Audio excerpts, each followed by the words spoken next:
Hello, I'm Alma Angeles. Thank you for joining us tonight. These are unprecedented and interesting times. Events unfold and change by the minute, and as the days go by, we watch as our leaders cope with the relentless march of this virus and disease. And now to the news.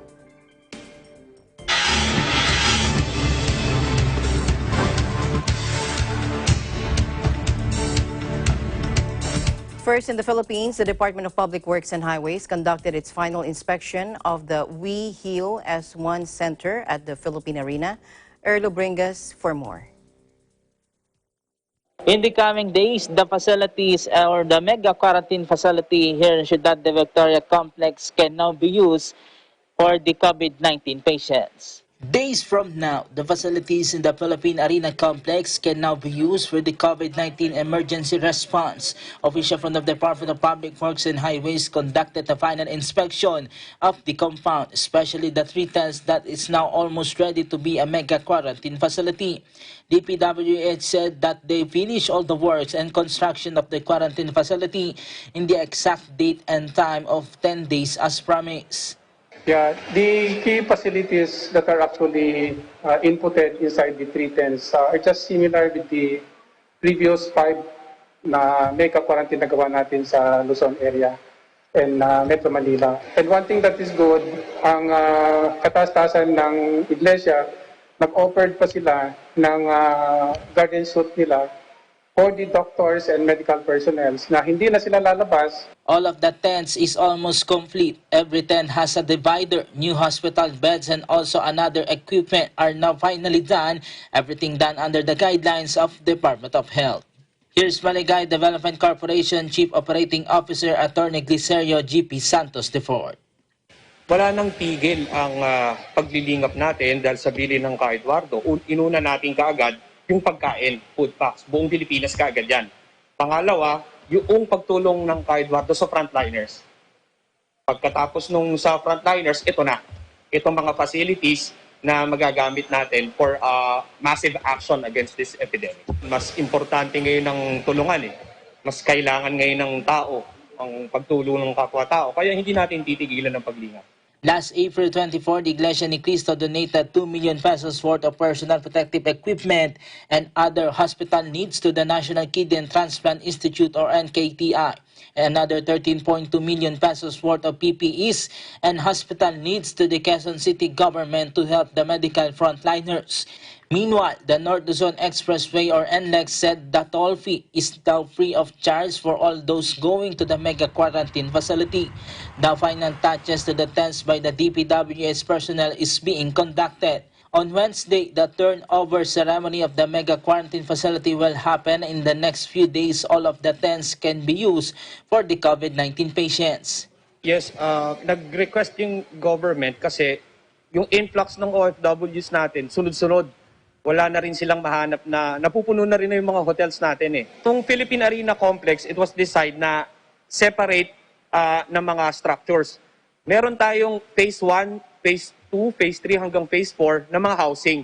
Yung isang phase namin, pinayagan ng Ka-Eduardo na magamit ng mga OFW. They again expressed their gratitude to the Iglesia ni Cristo Executive Minister Brother Eduardo V. Manalo. Yung opportunity binigay ni Ka-Eduardo, this open up a gate of new beginning for giving a new life for the COVID patients, because people are started to queue coming in to have enlisted once this become operational. Marami po tayong kababayan na sa paligid lang na gustong gumamit, so at least sila ay mapakaling din.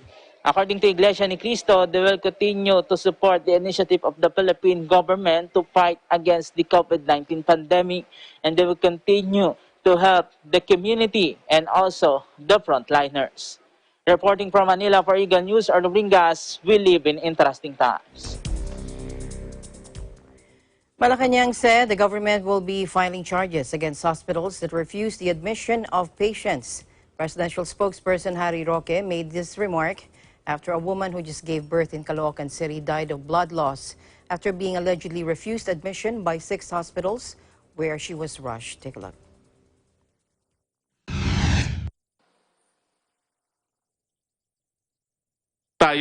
meron po tayong Republic Act number 10932, no? Ito po yung Anti-Hospital Deposit Law, no? Na nagpapataw po ng parusa sa lahat ng mga hospital na hindi tatanggap ng pasyente dahil hindi sila makapagbigay ng deposito. Inassure po ako ni Secretary Maynard Guevara na iimbestigahan daw po ang kasong ito at kung kinakailangan, sasampahan sila ng kaso sa hukuman nang sa gayon, mapataran sila ng parusa, no? Ang parusa po sa violation ng Anti-Hospital Deposit Law, meron po yung kulong. So kung mapatunayan po at meron pong presumption, sa batas po nakasulat dito na yung mga talagang hindi tumanggap ay presumed hindi tumanggap dahil hindi makabayad ng deposito, no? Ang parusa po dyan ay pagkakakulong. Ikukulong po natin lahat yung mga doktor, lahat ng may-ari ng hospital na naging dahilan po kaya namatay itong pasyenteng ito. The Department of Health reported 198 new persons infected with the coronavirus disease, bringing the total number of confirmed cases to 7,777.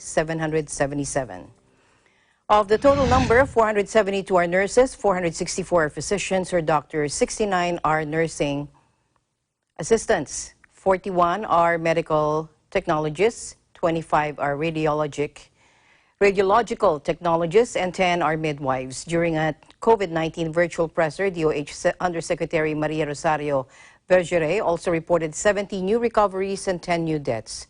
The total number of recovered cases nationwide is now 932, while the death toll has climbed to 511. Prime Minister Jacinda Ardern claimed that New Zealand had scored a significant victory against the spread of COVID-19 as the country began a phased exit from its lockdown. Take a look. There is no widespread undetected community transmission in New Zealand. We have won that battle, but we must remain vigilant if we're to keep it that way. It is not and cannot be a return to pre-COVID-19 life. That day will come, but it is not here yet. To get there, our team of 5 million needs to have zero tolerance for cases to complete our goal of eliminating the virus at level 3. If you're unwell, stay home. If you have a runny nose, a sore throat, a cough, get a test. Let's make sure that we keep those testing rates up. We continue with our contact tracing and isolation. That's how we'll finish this job. What I would say is that our goal is elimination. And again, that doesn't mean eradication, but it means we get down to a small number of cases and so that we are able to stamp out any cases and any outbreaks that might come up. Dr. Bloomfield, what do you make of suggestions by some leaders overseas that people should be injecting themselves with bleach to kill COVID-19? Don't think I need to comment on that, Prime Minister. No, I think probably we'll let your silence speak for itself. Toba. It is worth asking about, though, isn't it? After nearly 5 weeks at the maximum level for restrictions, with only essential services operating, the country will move to level 3 late on Monday. Now, that will allow some businesses, takeaway food outlets, and schools to reopen. But Prime Minister Ardern warned there was no certainty about when all transmission can be eliminated, allowing a return to normal life. The easing of restrictions came as New Zealand, a nation of 5 million people, reported only 1 new case of COVID-19 in the past 24 hours, taking the total to 1,122 with 19 deaths. Meanwhile, tens of thousands of students returned to school in Shanghai and Beijing after months of closures as China's major cities gradually returned to normal. Shanghai students in their final year of middle and high school returned to classrooms, while only high school seniors in Beijing were allowed back on campus to prepare for the all-important Gaokao University entrance exam. And Norway, which says it has the new coronavirus epidemic under control, reopened primary schools to the youngest students on Monday in another step toward a gradual normalization, though some parents expressed concern. 1 week after nursery schools, pupils aged 6 to 10 started returning to their school desks after 6 weeks of remote learning from home in the Nordic country. Classes were, however, reduced to a maximum of 15 students. And Mexico raised its health emergency level following a rapid increase in coronavirus cases, and amid fears the health system could collapse. Health Undersecretary Hugo Lopez-Gatell said the country was moving to phase 3 of its response to the deadly pandemic. Se suspenden todas las actividades laborales no esenciales en los sectores público, social y privado. ¿Por qué razón? He also said we're in a phase of rapid increase where we are accumulating a large number of infections and hospital admissions. Now, what you see here on the video is the Guadalajara, Mexico's second largest town, digging 700 graves for a likely surge in the number of deaths from COVID-19 following the example of other cities in the country. The government has already suspended all non-essential economic activity until May 30 and asked people to stay at home and practice social distancing, although it has not enforced a mandatory quarantine. Areas that successfully contain the spread of the coronavirus will be allowed to lift social distancing measures on May 17. President Andres Manuel Lopez Obrador has been widely criticized for his response to the pandemic, taking much longer than other countries in the region to impose lockdown measures. Last month, Human Rights Watch accused Lopez Obrador, or the president, of setting a profoundly dangerous example that threatens Mexicans' health by flouting social distancing guidelines and continuing to hold rallies and greet supporters with handshakes and hugs. Latest numbers: coronavirus cases in Mexico is 14,677, deaths 1,351, recovered cases 8,354. Eagle News will be right back.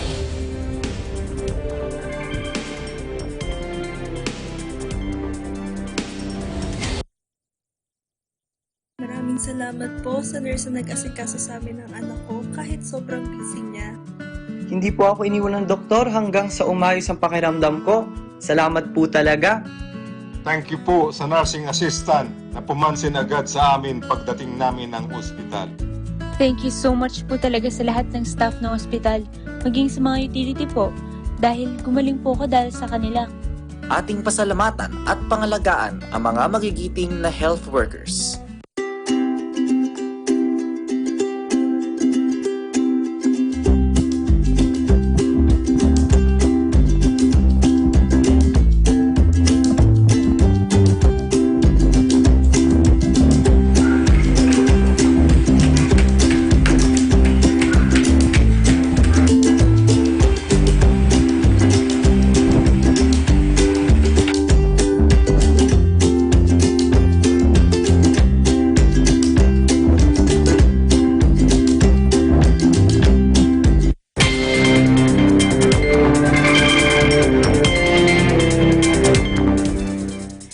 UK Prime Minister Boris Johnson has spoken to the public for the first time since recovering from COVID-19.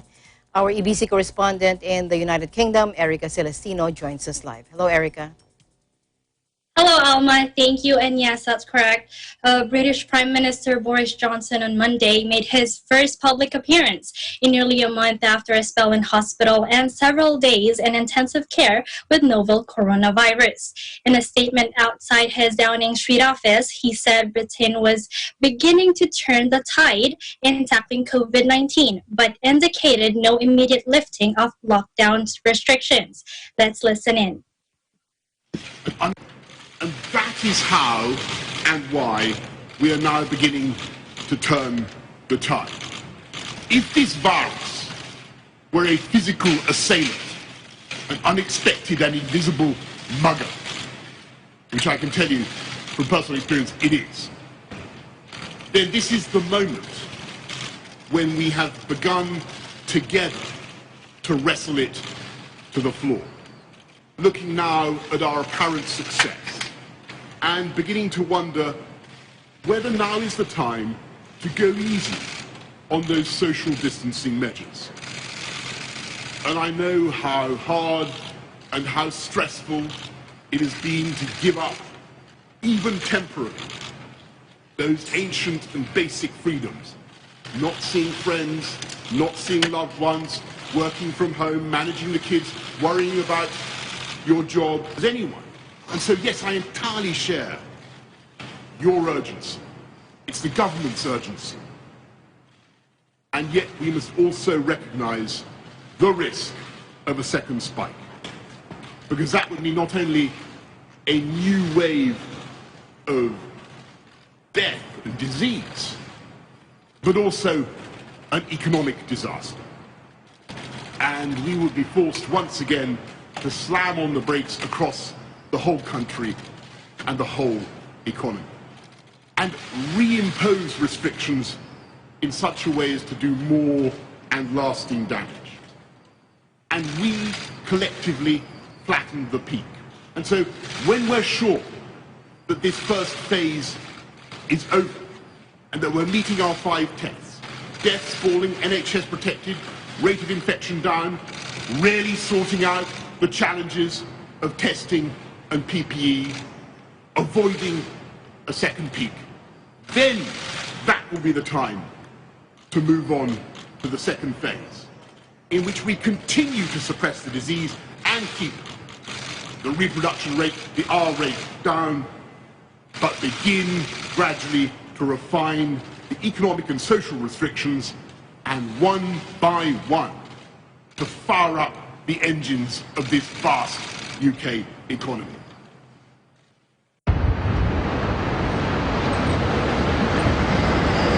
Its lowest daily rise in coronavirus deaths in nearly 4 weeks, as official confirmed. Prime Minister Boris Johnson had returned to Downing Street after recovering from the virus. The number of people who have died rose by 413 to 20,732, officials said on Sunday, the lowest reported daily increase in April. The last time the health department reported a smaller increase was on the 31st of March, when 381 deaths were registered. The latest figures were published just hours before PM Johnson returned. Despite the slowdown, which came at a weekend when the toll has often been lower, Environment Secretary George Eustice said on Sunday that lockdown rules should remain in place. The UK was initially placed into lockdown on the 23rd of March. This was extended on the 16th of April, and a review is due on the 7th of May. Despite Sunday's lower death toll, Britain remains one of the worst-hit countries in the world by the virus. The government has been under scrutiny, especially over shortages in protective equipment and a lack of widespread testing, particularly of frontline health and social care workers. Back to you, Alma. All right. Thank you, Erica, for your updates, and we'll see you soon. Stay safe, stay healthy. Thank you, Alma. Reporting from London, United Kingdom, this is Erica Solacino, and we live in interesting times. An easing of lockdown measures in Spain, and for the first time in 6 months, children were now allowed to play outside. Also, Spain registered its lowest daily death toll. Joining us live from Madrid is Julie Ann Aala. Hello, Julie.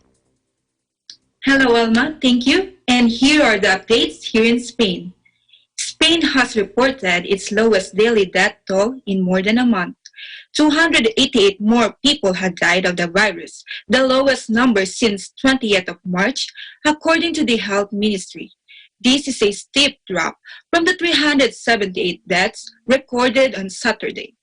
On Sunday, children under the age of 14 were allowed to leave their homes for the first time in 6 weeks. They are now allowed outside for 1 hour a day. Prime Minister Pedro Sanchez also announced Saturday that Spaniards will also be allowed out for exercise and to take walks from next weekend, with the state of emergency extended this week until May 9. Unlike most other countries, since imposing a lockdown on March 14, Spain has not allowed anyone out for walks, jogs, or bike rides. Here in Spain, Alma, we are only allowed to leave home only to buy food or medicine or for a medical emergency. We are also allowed to briefly walk the dog.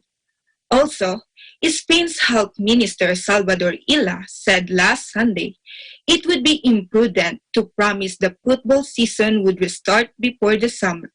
The minister sounded a note of caution over La Liga plans to test players for the virus before returning to training and resuming a season suspended on March 12.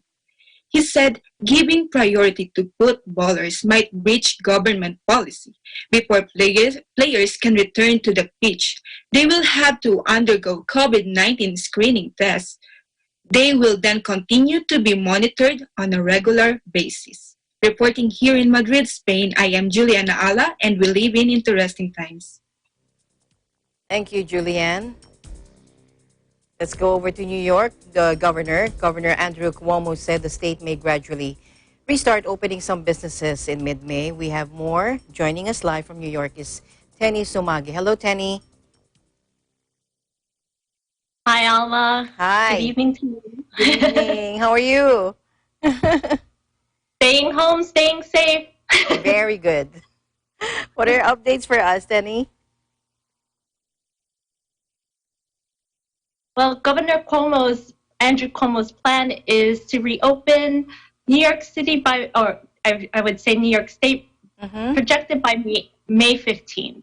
So he does plan to open the state, or jobs, I should say, through phases. So that's a great plan because we are the epicenter of this COVID-19 virus. So it's a great start and a great plan for New York, especially in New York City. I believe you have a soundbite for that. Let's listen in. Yes. Risky. The pause is statewide until May 15th, right? Then you have the CDC guidance that says total hospitalization is declining for 14 days. So phase one of reopening will involve construction and manufacturing activities. Phase two would then be more a business-by-business analysis using the matrix that we've discussed.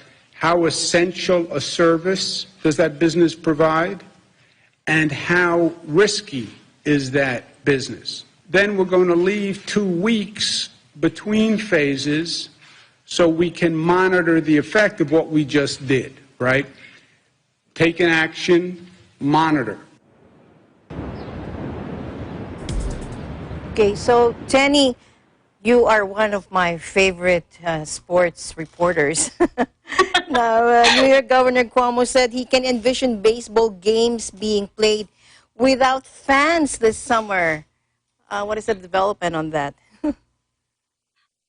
Thank you for your humbling comment. I'm very honored that I'm one of your favorite sports correspondents. But on that plan, he envisioned that baseball games, preferably in Citi Field where the Mets play and Yankee Stadium, that it's a possible vision to have to start by the summer without fans.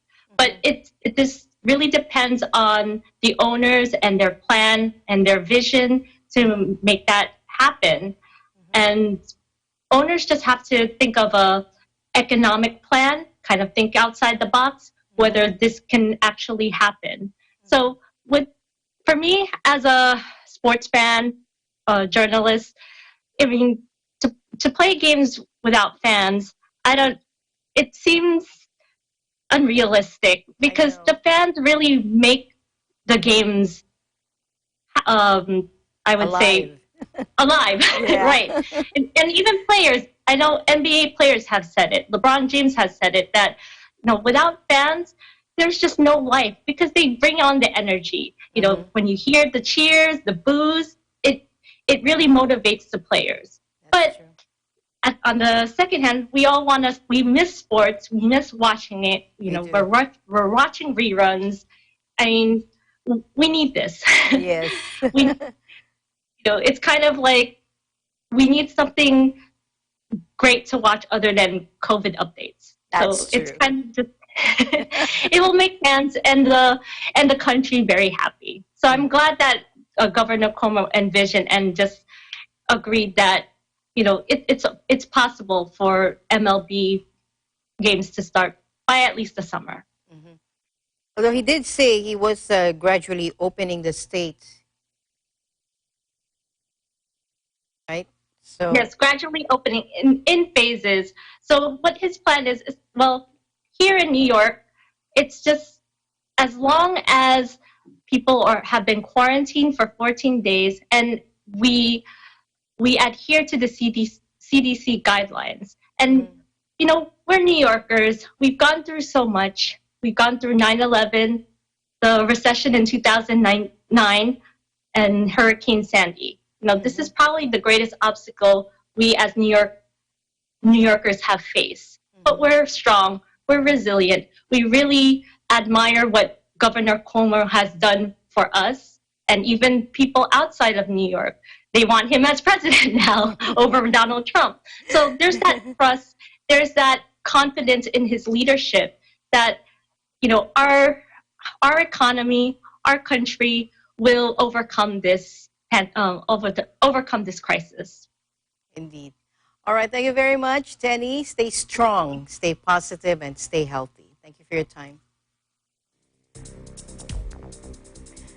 Okay, Russia's coronavirus cases has outdone China's record. Joining us live from Russia is Emmy Coloma. Hello, Emmy.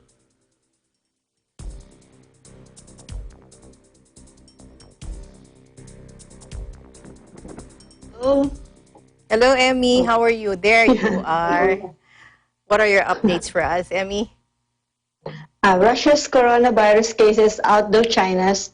Russia confirmed 6,198 new coronavirus infections today, April 27, 2020, bringing the country's total confirmed cases to 87,147, with 7,346 recovered, and 794 deaths, which overtook the China's record of world's 9th most affected country due to pandemic. Most confirmed cases are from Moscow. All of the 12 million residents are ordered to stay at home with a very few exemptions. Also, Russia's 85 regions are affected by the continuous accelerating number of infections. Moscow authorities continue to tighten the city's self-isolation order, even during the holidays and the most awaited Russian celebration every year, the Russia's Victory Day. Meanwhile, Anna Popova, head of Russia's consumer health watchdog, foresee a possible sharp spike in total number of cases if the mandatory self-isolation will be lifted this month. The latter argued to extend the mandatory self-quarantine for another 2 weeks until the middle of May. However, Kremlin issued a statement that the worsening situation of the coronavirus will last for no more than 2 months. Back to you, Alma. All right, thank you very much, Emmy, for that update. Meantime, we have a live press briefing from President Duterte. Thank you, Emmy, for your time. Salamat. Okay, let's watch the press briefing by President Duterte. Mass gathering of people, which is consistent with our guidelines in the implementation of the enhanced community quarantine. Humingi po ako ng certain essential information sa Bureau of Immigration regarding yung actual na arrivals and departures plus yung mga carriers that continue to operate. Baka po ang Department of Foreign Affairs at saka ang Department of Tourism ay meron din pong sariling data. Pero meron po akong gustong report very briefly as to the status of international travel based on data supplied by the Bureau of Immigration, sir, if you don't mind. So, sir, although on a limited scale, patuloy pa rin po ang arrival at saka departure ng mga international passengers. Yung po mga parating, Sir President, ang classification po nila, definitely yung mga overseas Filipino workers, seafarers, mga returning Filipinos po, mga returning residents, foreign spouses po nito mga bumabalik na Pilipino, pati po yung kanilang mga anak, diplomats, and also foreign crew na mga aircraft, vessels, and so forth and so on. Yung mga palabas naman po, yung mga departure, ang profile po ay karamihan mga overseas Filipino workers pa rin po na inauthorize natin na mag-work abroad. Mga permanent residents po abroad na mga Filipino, pero permanent residents abroad po sila. Student visa holders, at saka siyempre po mga foreign nationals who want to return to their countries. For the period April 1 to 20 po, itong present month, ang overseas Filipino workers po na dumating ay nasa 16,744. Yun po namang umalis, palabas, na OFW, konti lang po ito, based on data ng Bureau of Immigration, 851 pa lamang po. Doon sa buwan na yon, itong April 1 to April 20.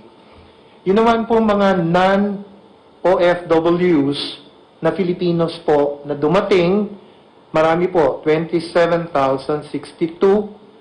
At ang umalis naman po during the same period ay 4,164 lamang. Ngayon po, commercial flights ay nagpapatuloy pa rin po, pero on a very, very limited schedule ang kanilang arrivals and departures.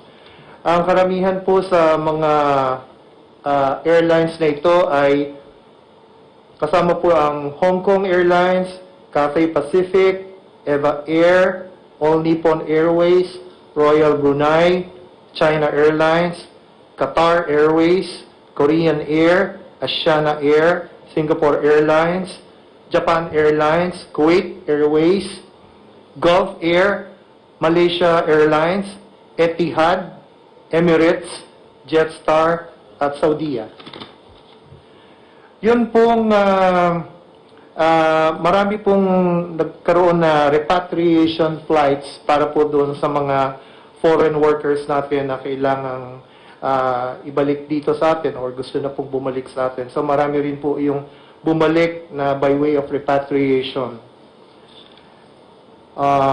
Yung sa mga foreign nationals naman po, ang arrivals po, hindi lang po declassified kung anong nationality, pero po for the same period, Mr. President, meron pong record ang immigration na dumating na 914 foreigners during that period of April 1 to April 20. That's the report of the Bureau of Immigration, Mr. President.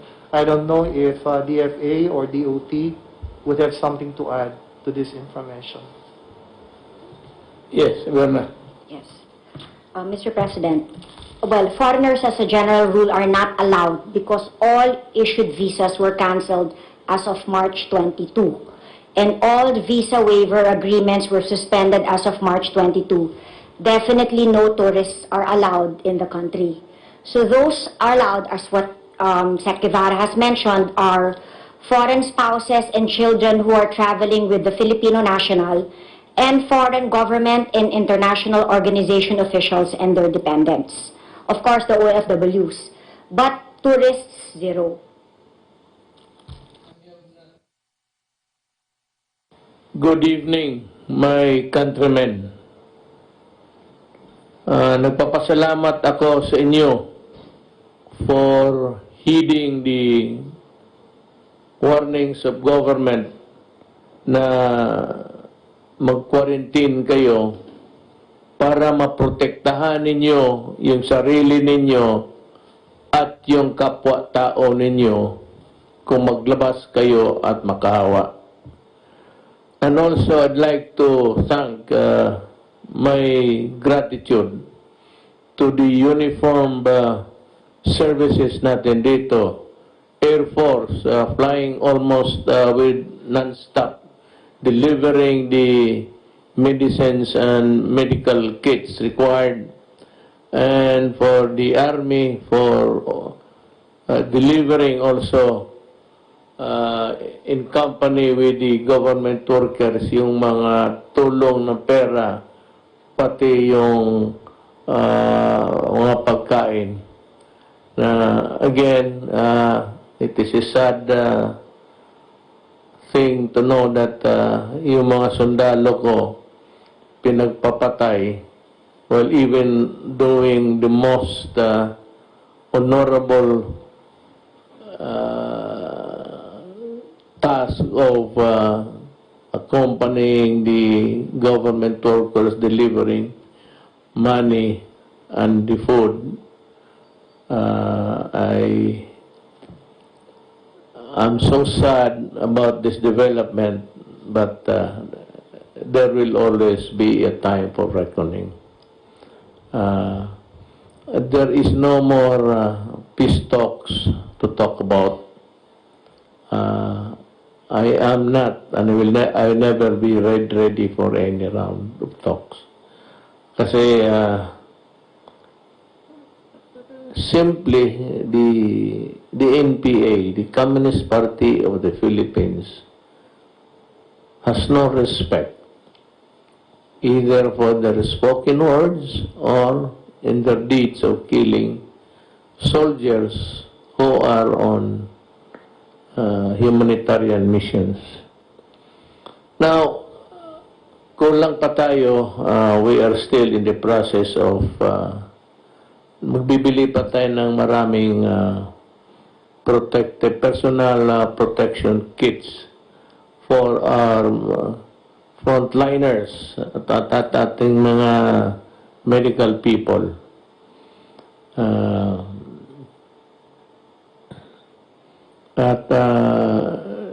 I am informed that this will be completed in due time.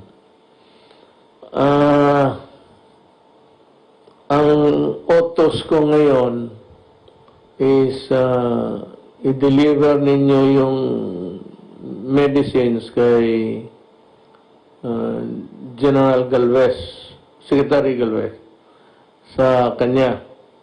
Huwag na sa City Health because City Health has no manpower to attend to all of these things. Ito naman kasi sa Galvez, it can distribute the burden to the different participating government agencies. And for one, gusto kong madalian, so i-deliver ninyo ito if it's intended for the provinces outside of Metro Manila. Yung malayo, it's being ferried by plane. Yung malapit lang, of course, by land.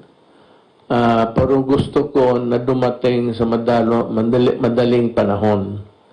And to this end, I have requested na yung para sa mga malalayo na lugar, i-deliver na lang ng Air Force doon sa TOG at kunin sa TOG yung mga beneficiaries or recipient if they are near. But if it is intended for a place that's too far away and not easily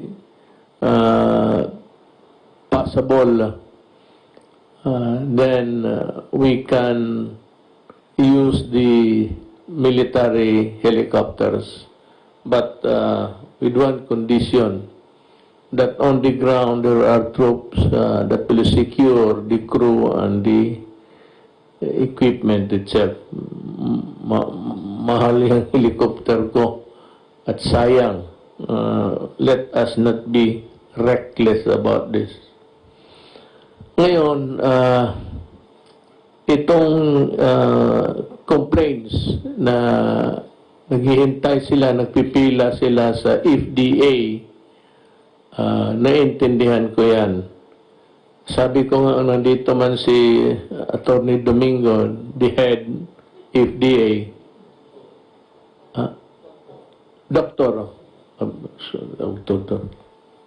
Doktor pala ito, sige ako, kanina pa ako sabi, Attorney, mukhang abogado ka kasi.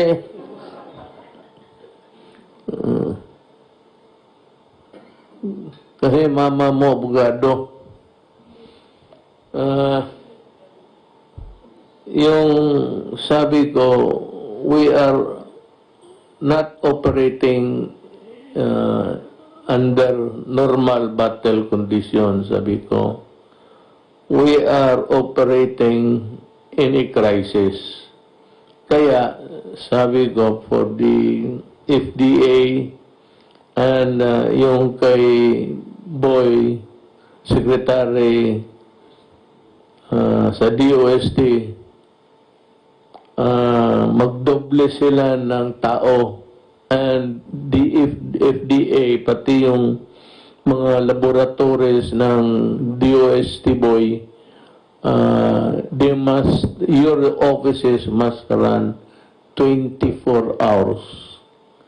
So, magdagdag kayo ng maraming medtech o yung mga nakagraduate na ng doktor, naghihintay lang ng results, or anybody nandyan sa health services, if you want to give your services, volunteer, I have authorized this both this itong dalawang opisina, FDA pati yung DOST, to employ as much as many that would be required para magmadalian and to enable the agencies to work day and night. Sabi ko kasi we are fighting a warrior, a crisis. So yun ang gusto kong masabi sa inyo. And yung hindi pa nakatanggap, let us know by radio or what. Magreklamo kayo ng mga radio stations ninyo dyan o doon sa mayors ninyo, barangay captain bin the mayors. Yan ang ating configuration ng gobyerno natin. Governors, mayors, municipal mayors, city mayors, barangay captains. Yan, mag-report kayo dyan, and it's a matter of just using a cell phone. Lahat naman ng cellphone, you can report to the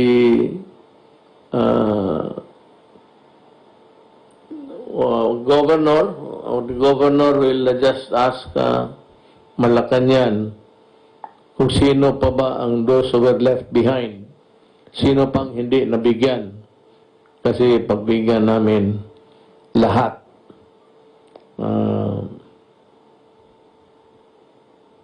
Itong sa transportation that would allow movement sa mga tao in areas under general community quarantine. Pero maghintay kayo sa final orders kasi pinaplansya pa namin to. Yung mga tindahan, yung mga bazaars, mga malls, big or small, it behooves upon you to see to it that the workers are protected. Meaning to say that the sanitation of the place must be guaranteed and that the employees are provided with durable and workable masks. And aside from sanitizing the place every now and then, you ask us to open, we agreed, but there are the protocols to be followed. Not immaculately clean, but just sanitize it for COVID not to thrive. Tapos, endangering your employees. Now to the PNP, marami yung makita mo ngayon kasi kukulang ang sakyan eh. But there are people who are forced to travel for a host of reason. One is nagkasakit, gusto pumunta ng ospital. One is wala talagang masakyan. Tapos may babae, matanda, bata, o kaya babaeng naglalakad. For all you know, she might really be a worker, a frontliner, or whatever. lalo nga walang masakyan, the police must stop at pasakin ninyo itong mga babae na ito, ang mga tao na ito, at ihatid ninyo sa lugar nila. Total, kung hindi, kung malayo pa, ikarga ninyo, bring her to the boundary of the next barangay where she lives, at tumawag kayo ng police doon, ipasalubong na lang, and for that police there to complete the journey of the whatever. Lahat yan, mga matanda, lalo na may mga sanggol dala, mga babae sa gabi, naglalakad, tapos madilim, ganon. They must be provided with transportation, and that is the transportation of government. Baski karamihan dyan, pulis. Huwag kayong mag-atubili kasi ang gasolina mura.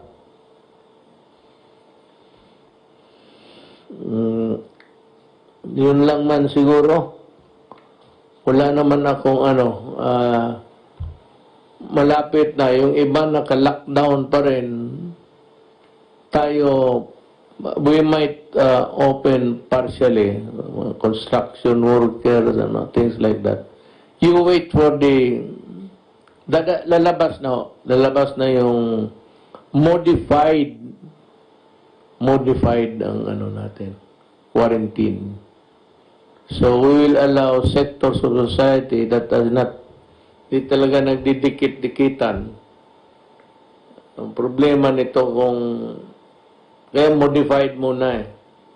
Kasi kung magsiksikan kayo dyan sa LRT na naman, wala nang katapusan ang problema natin. It will never end. And it will bring us down and down. I'm happy to report that the Philippines has maintained its credit rating of BBB plus. Hanggang ngayon, yung iba nagbagsakan na. And because, bala mo bakit? Kasi naniwala kayo, yung iba kasi late nag-lockdown, yung iba kung ano pa, tayo sunod kaagad sa batas, pagsabi gawain to, tapos ang mga trabahante ng gobyerno, for the time na wala pang lockdown, mahusay. They were really working. And let us not forget the government and the mga cabinet members, they are working, and the military and the police. Naawa ako sa kanila, kulang sa tulog, hindi sapat sa sahod, pero that is how it is. Pumasok tayo dyan, magtiis tayo. But what is really very telling there is that we are serving our fellow human beings. Maraming salamat po. Nagbibigay pugay po ang Presidente at ang buong sambayan ng Pilipino sa ating mga sundalo na inalay ang kanilang mga buhay o di naman kaya ay nasaktan sa iba't ibang engkwentro na kailan lang po ay mga nangyari. Unang-una po, yung mga napatay po sa engkwentro laban sa Abu Sayyaf sa Paticol, Sulu noong 17 April 2020. Ang mga naging bayani po, sila First Lieutenant Rogelio E. Delihero Jr., Staff Sergeant Jason P. Gazingan, Staff Sergeant Alexander B. Bolesa, Corporal Rasul B. Awoas, Corporal Ernesto L. Bautista Jr., Corporal John Michael T. Manodom, Corporal Mark Dexter U. Montenegro, Corporal Jomar A. Ninyalga, Private First Class Benson A. Bonguik, Private First Class Jomel N. Pagulayan, Private First Class Primark P. Valieser, at Private Gidon T. Usman. Yung mga nasugatan po sa engkwentrong ito, pinagbibigay-pugay din po natin, Sergeant Oliver Y. Salvador, Corporal Jesus T. Henora, Corporal Eric A. Curioso, Corporal John D. B. Sabaway, Corporal Apollo D. Papa, Corporal Narciso N. Salibad Jr., Private First Class Odit P. Flores, Private First Class JP L. Madawing, Private First Class Solomon T. Ngayak, Private First Class Robert M. Arias, Private First Class John Paul G. Manuel, Private First Class Jezrael U. Sapo, and Private RJG Esteban. Nagbibigay-pugay din po tayo sa kabayanihan ng mga ating mga sundalo na namatay po sa engkwentro laban sa CPP-NPA sa Himamaylan, Negros Occidental noong April 19, 2020. Ang ating mga kasundaluhan po ay nagbibigay po ng community security control doon sa mga namimigay ng cash assistance doon po sa programa ng DSWD Social Amelioration Program beneficiaries. Ang tatlong naging bayani po, Second Lieutenant Ralph Amante C. Abibico, Private First Class Carl Venice S. Bustamante, Corporal Joel C. Nobleza. Ang mga nasugatan po, Corporal Lismer J. Tumayaw, Corporal John Chris M. Laus, Private First Class John Paul M. Johnson, at Private First Class Alexis I. Nepranum. Meron din pong 8 wounded in action nung nagkaroon po na engkwentro laban sa Abu Sayyaf sa Patiko, Sulu noong 22 April 2020. Sila Second Lieutenant Cesar de Vera Lipana, Staff Sergeant Jerwin Badong Uday, Corporal Julie Montebon, Corporal Warren Datoon, Corporal Jeston Gaceta, Corporal Jeffrey Aizon, Private First Class Bernard Tuday Beag, Private First Class Hener Bareo. Meron po isang naging bayani doon po sa engkwentro laban sa CNT members sa San Fernando, Masbate noong April 19. Ang napatay po ay si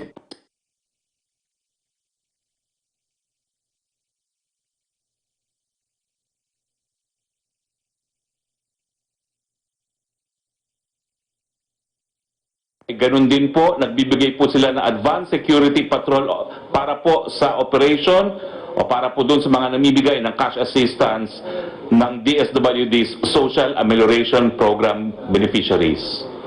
Ang mga namatay po, Private First Class Jackson M. Malyari, Private First Class Ken Lester L. I. Sasapan, at 3 pong sugatan, Second Lieutenant JVS Sagragaw, Corporal Rondi D. Polancos, Private First Class Clarence N. Urpilia. 2 pong nasugatan doon sa engkwentro laban sa CNT members sa Pakibato District, Davao. Ganun din po, sila po ipabalik na sa kanilang base matapos po bigyan ng security yung mga namimigay ng cash assistance ng DSWD Social Amelioration Program beneficiaries po. Ang 2 nasugatan po ay si Sergeant Gerald L. Ignacio, Private First Class Ryan John D. Binasbas. 2 rin po ang naging wounded in action doon po sa engkwentro sa CNT members sa Victoria City, Negros Occidental noong 24 April 2020. Sila po ay si Corporal Rami Chife, si Corporal Louis T. Maghanoy. At isa po ang naging wounded in action sa isang police operation doon po sa encounter with unidentified suspects in Barangay Rizal, Monreal, Masbate. Sila po ay pinaputukan, siya po ay pinaputukan matapos po bigyan ng seguridad yung DSWD employees na namimigay ng Social Amelioration Program sa mga beneficiaries. Ito po si Police Corporal Romel A. Bartoloy. Nagpapasalamat po kami dun sa ating mga bagong bayani at pinararating po ng Presidente at ang buong sambayanan ang aming pakikiramay sa mga namatayan at ang pasasalamat po ng buong bayan. Nagpapasalamat din po kami sa mga iba't ibang mga gobyerno at pribadong mga organisasyon na namigay po ng tulong sa ating bayan dahil nga po dito sa COVID-19. Ito po ay ang gobyerno ng Republic of Korea, ang gobyerno po ng United States of America, ang Ministry of Health ng Government of Brunei, Ambassador Wang Xilian ng China, International Atomic Energy Agency, Asian Development Bank, ang Taipei Economic and Cultural Office, si Senator Win Gatchalian at ang kanyang pamilya, ang Okada, ang Soler, ang Asian Gaming, Mr. Charlie Gonzalez, Mr. Simon Paz, ang Dating Daan, Ms. Grace Tan ng Jollibee Food Foundation, si Kenneth Yang po ng McDonald's Kindness Kitchen, si Frank Lau po ng Gloria Maris Green Hills, Mauro Agustins and Jerome Tuguin of KFC, si Dr. Jaime Cruz, ang Modern Cancer Hospital ng Guangzhou, China, ang Koho Kunshin Kowakai Social Welfare Foundation, ang National Radio and Television Administration, ang Fujian Provincial Administration of Radio and Television, Guangzhou Radio and Television Station, ang Joint U.S. Military Assistance Group, ang Federation of Indian Chambers of Commerce Incorporated, Federation of Filipino-Chinese Chamber of Commerce and Industry, ang Sichuan International Expo Group, ang Project Ugnayan, Bloomberry, Globe Telecoms, Metrobank, Coca-Cola Philippines, ICTSI, Andrew Tan Group, Megawide, Pepsi Corp, Fastel Service Inc., Nature Spring, Trend Micro, Taiwanese Compatriot Association of the Philippines, Hytera Communications Corporation, Beco Philippines Corp, Otsuka Solar Philippines, One Marikina MRRD and Lions Club, Philippine Kipao Cultural Association, Philippine Robin Development Corporation, Diamond Motors, Road Engineering Association of the Philippines, Wilcon Depot Inc., Pilipinas Shell Foundation, Korea Quality Assurance, Shanghai Nanjiang, Korean International Cooperation Agency, Christ of Jesus Christ of Latter-day Saints, HTP Clothing, Deluxe Pharma International Inc., Mr. Ramon Tulfo, Mr. Nicky Romero, Mr. Raymond De Los Santos, Mr. Carlos Gonzalez of GC8 Kenming Inc., Mr. Jacques Dupasquier, Mr. Kim Wong, AstraZeneca Pharmaceuticals Inc., Philippine Institute of Civil Engineers, Mandawi Foam, Denso Philippines, Vikings Luxury Buffet, Binalot, Heaven's Touch Cuisine, The Lunchbox Project, Frontline Feeders, Cebu Pacific, Safeguard, Delio Medical Group, Rabisco, Oyo Hotels and Homes, Boy Scouts of the Philippines, Towns Foundation, Art Relief Mobile Kitchen, Gokongwei Brothers and the Generics Pharmacy at Hotel Sogo. Imposible po siguro na pasalamatan namin lahat ng mga tumulong sa ating bayan ngayon, pero nagpapasalamat po ang ating Presidente at ang buong sambayan ng Pilipino sa inyong tulong. Nagpapatunay po yan na kakayanin natin to dahil meron po tayong bayanihan. Maraming salamat po.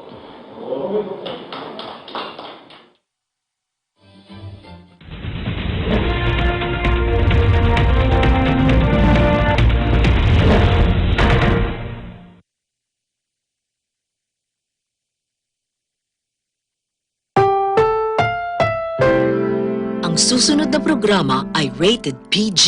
Ito ay nangangailangan ng patnubay at gabay ng magulang para sa mga batang manonood.